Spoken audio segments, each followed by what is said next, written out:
Hello everyone and welcome back to Sunrise Tarot. My name is Leah and today I'm doing a reading for the sign of Libra for the month of November. I hope everyone is doing well and staying warm. The weather has changed, so definitely it's time to put on the coats and stay warm. The winter is getting closer and closer. Please remember that this is a general reading. There may be some parts that do not resonate with you. Only take what does resonate and leave the rest. I've already meditated on the cards, I've already shuffled the cards, and this is the spread that I have for you today, dear Libra. In the past position, we have the Sun, clarified by the Seven of Wands. In the obstacle position, we have the Three of Swords, clarified by the Nine of Wands. And in the present position, we have the Queen of Swords, clarified by the Ace of Swords. And in the future outcome position, we have the Five of Cups, clarified by the High Priestess. In the past position, we've got the Sun that is clarified by the Seven of Wands. The Sun is a really wonderful, really positive card to have. I like that it's setting over a really warm, kind of happy tone over the rest of the spread. But the Sun is a card of joy. It's a card of fulfillment. It's a card of happiness and celebration and, things working in your favor, things kind of the divine and everyone else is smiling on you. Definitely it is a wish card and a yes card. It's interesting that it is in the combination with the Seven of Wands, because the Seven of Wands is a little bit of a conflict card. It's a card of standing your ground. It's a card of kind of moving forward regardless of the obstacles that there may be, sort of kind of pushing through. And of course, in the combination with the Sun, to me, it suggests that, whatever you may have done in the past, you stuck to your beliefs and you stuck to your ideas.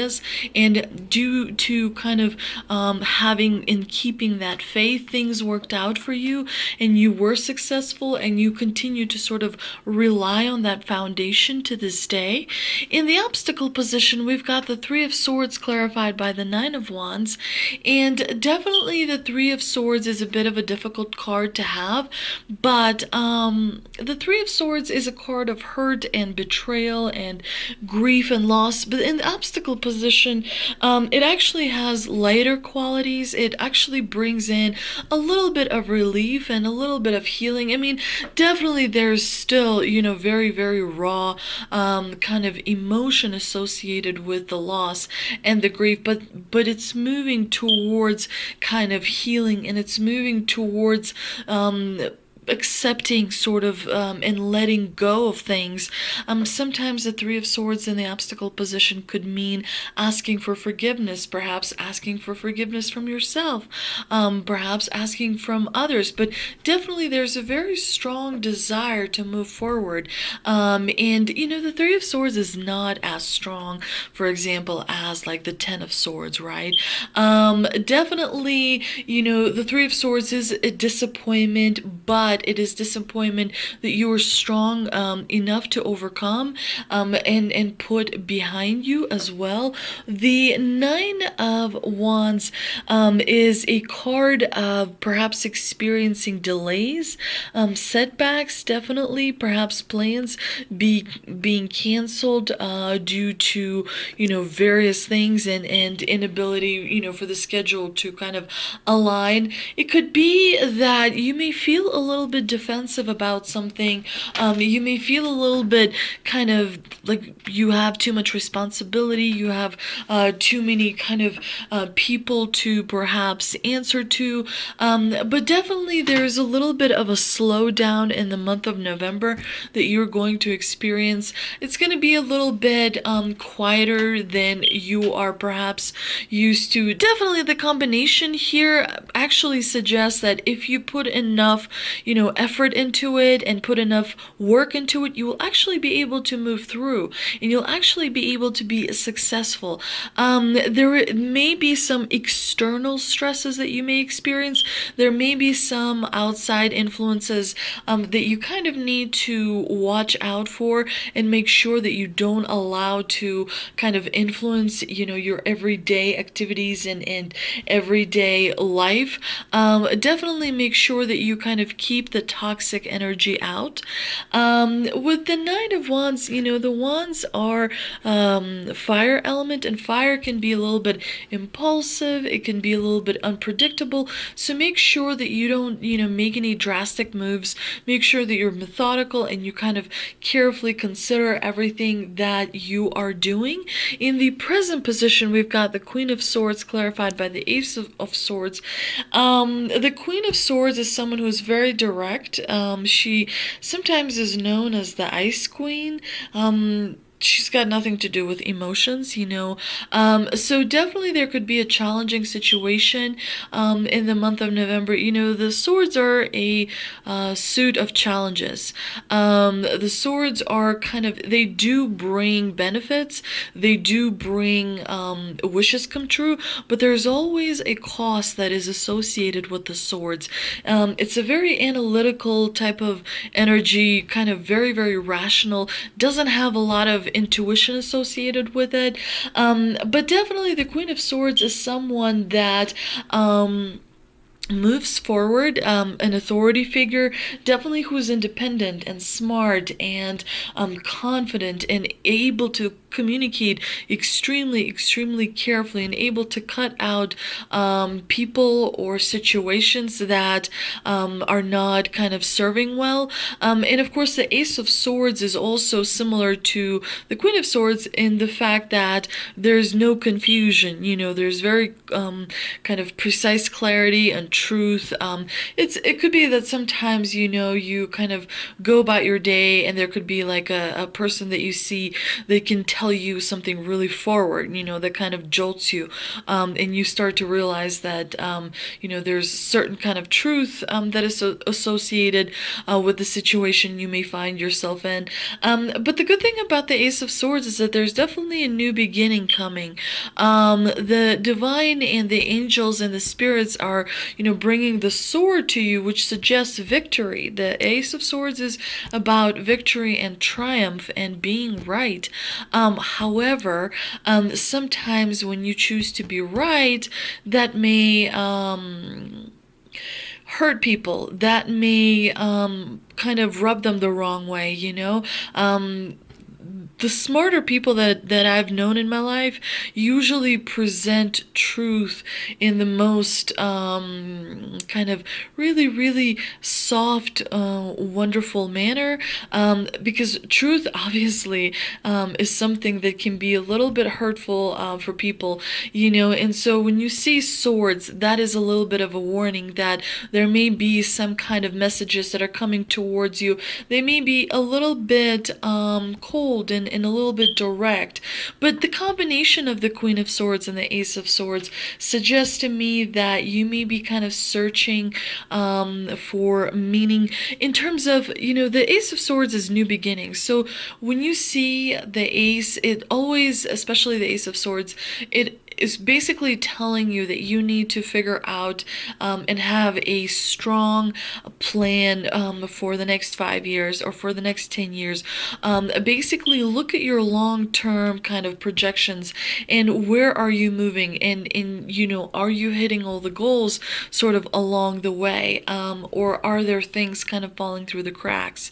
Definitely the Queen of Swords and the Ace of Swords suggest that you need to reevaluate and you need to kind of analyze the plan so that you're able to anticipate things that are coming, your way. And of course, the Five of Cups is a card of loss clarified by the High Priestess, which is a card of wisdom.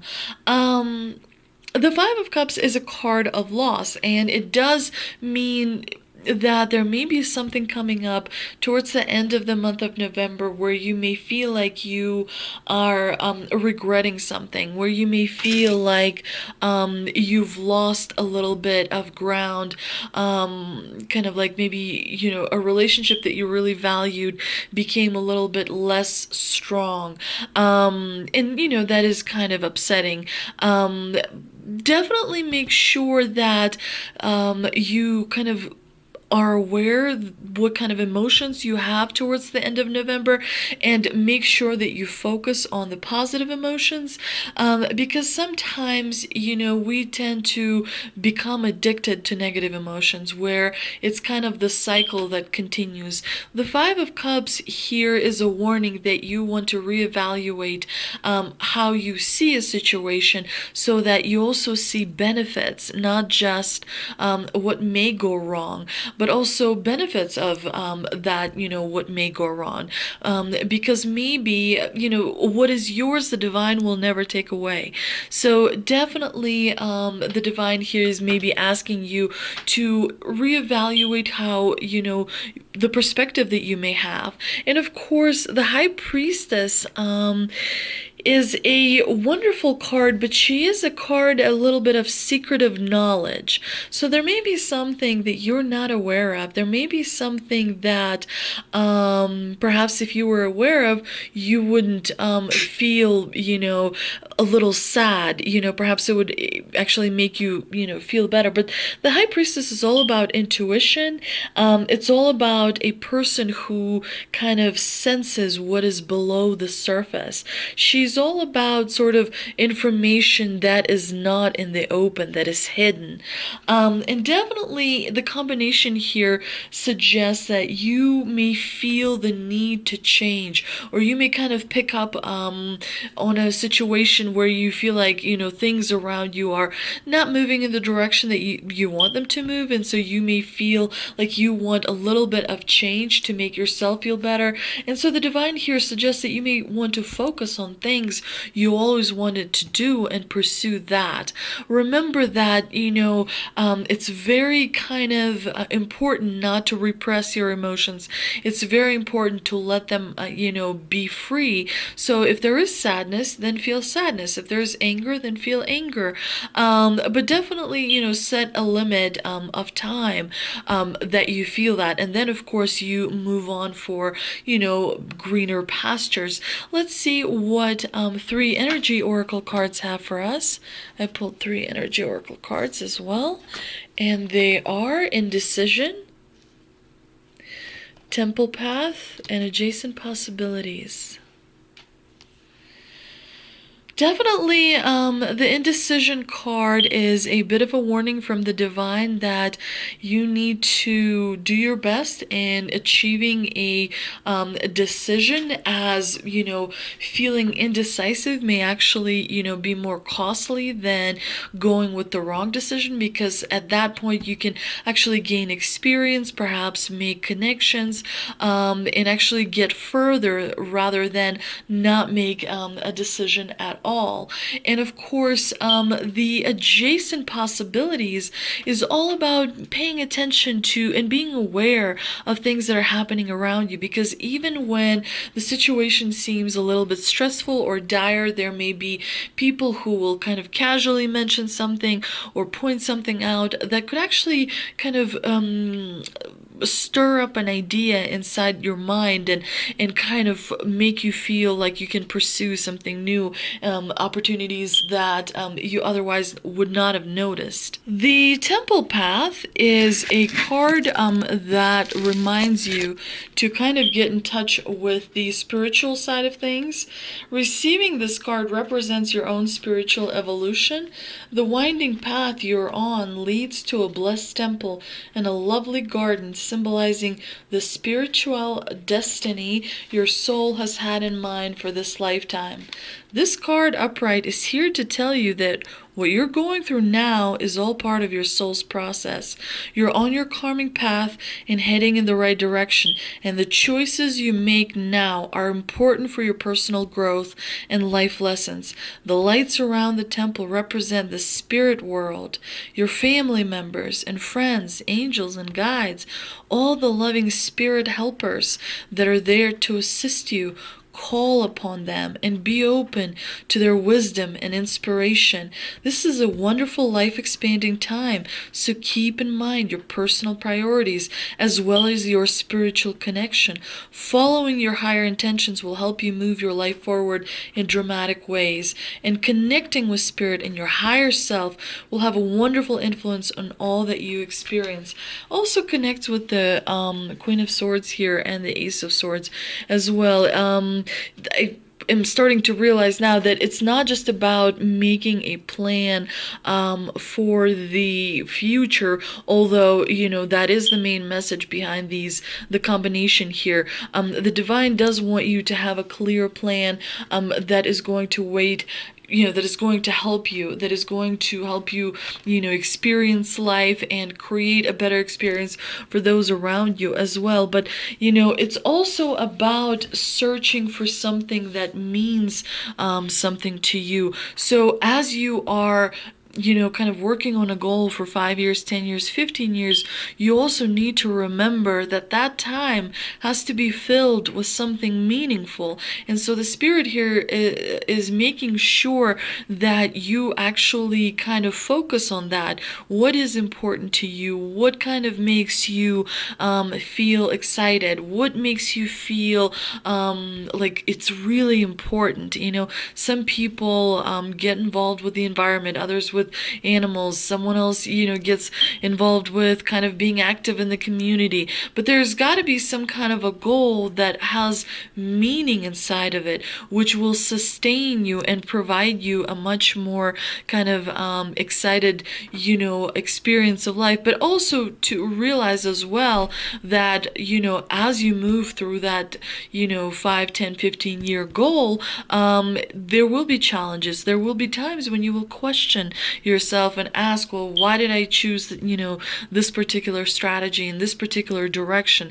The spirit is definitely urging you to focus as the situation kind of in our physical world is growing differently.